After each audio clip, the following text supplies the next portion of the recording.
না আমরা এখন আমরা প্রায়োরিটি বেসিসে দেখছি যেটা সব থেকে যেহেতু বগুড়াও ওনার কমিটমেন্ট ছিল, যেখানে যেখানে আমাদের মাননীয় প্রধানমন্ত্রী কমিটমেন্ট করে রেখেছেন সেখানে হবে অবশ্যই, একটু ইনশাল্লাহ হবে আস্তে আস্তে, কারণ একসাথে তো আমরা সব করতে পারবো না, এটা তো আপনি বুঝতে পারছেন। আর আমাদের সময় মাত্র 2 মাসের একটু বেশি আমাদের হয়েছে, তা আপনাদেরও ধৈর্য ধরতে হবে।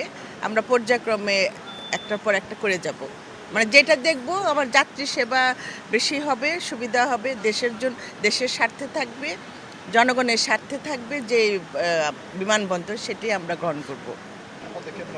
এটা আমরা বিবেচনার মধ্যে আছে, আমরা পরবর্তী সময় এই ব্যাপারে আপনাদের জানাবো।